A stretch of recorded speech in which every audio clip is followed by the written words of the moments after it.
ગાંધીનગરથી સામે આવી રહ્યા છે, જ્યાં ગાંધીનગરમાં પાલજ ગામમાં હોળિકા દહન, જી હા, સૌથી મોટા હોળિકા દહન માટે પ્રખ્યાત પાલજ ગામે પૂરી તૈયારીઓ કરી દેવામાં આવી છે। શાસ્ત્રોક્ત વિધિ સાથે હોળીને પ્રગટાવવામાં આવી છે। મોટી સંખ્યામાં અહીંયા લોકોનો જમાવડો પણ તમે ટીવી સ્ક્રીન પર જોઈ રહ્યા છો। સૌથી મોટી હોળિકા દહનનો કાર્યક્રમ પાલજ ગામે થતો હોય છે। તમે જુઓ, અહીં ગાંધીનગરના પાલજ ગામે શાસ્ત્રોક્ત વિધિ સાથે હોળિકાને દહન કરવાનો, હોળી પ્રગટાવી દેવામાં આવી છે। ગાંધીનગરની આસપાસના જિલ્લાથી પણ લોકો હોળીના દર્શન કરવા માટે આવે છે। પાલજમાં દર્શન માત્રથી માનતા પૂર્ણ થતી હોવાની માન્યતા છે।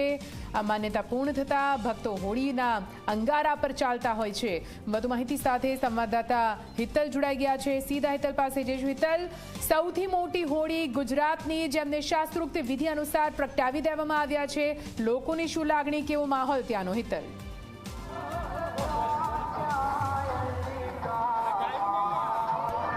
જી નિધિ, હું ચોક્કસ કેમેરામેન કહીશ રમેશ ટોડિયા, અને અત્યારે જે પાલજ ગામનો માહોલ છે, માહોલ તમને બતાવે છે માનવ મહેરામણ ઉમટ્યું હોય એ પ્રકારના દ્રશ્યો છે।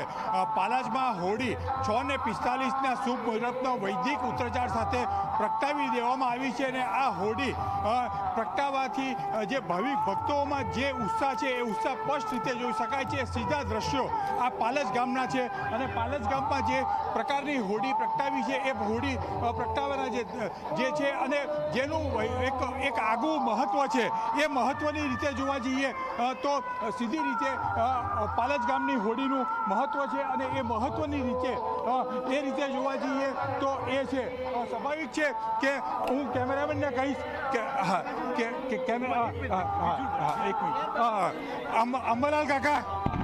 અંબાલાલ કાકા, આ હોળી પ્રગટે ગઈ છે, તમે શું કહેશો, કે શું આગાહી છે તમારી? જોવા દો,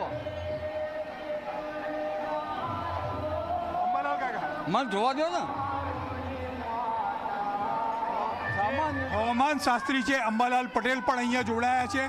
સ્વાભાવિક છે કે એના ઉપરથી તેઓ સીધી રીતે આગાહી કરતા હોય છે। જે હવા છે, હવા કઈ બાજુ જાય છે એના ઉપરથી આગાહી અંબાલાલ પટેલ દ્વારા સીધી રીતે કરવામાં આવતી હોય છે, અને અંબાલાલ પટેલ માટે એટલું કહેવાય કે એમની આગાહી સચોટ સાબિત થતી હોય છે। એટલે ક્યાંક ને ક્યાંક આ માનવ મહેરામણ જે છે એ માનવ મહેરામણ સીધી રીતે જોઈ શકાય છે। એટલે અને એના આધારે આ એક વર્ષોની પરંપરા છે, અને એવું કહેવાય છે કે મહાભારત કાળના સમયથી આ પાલજ ગામમાં હોળી પ્રગટાવવામાં નિધિ આવી રહી છે, અને એ હોળી જ આધારે જ સીધી રીતે અલગ અલગ રીતે એની આગાહી પણ કરવામાં આવતી હોય છે। હવે આપણે સીધી રીતે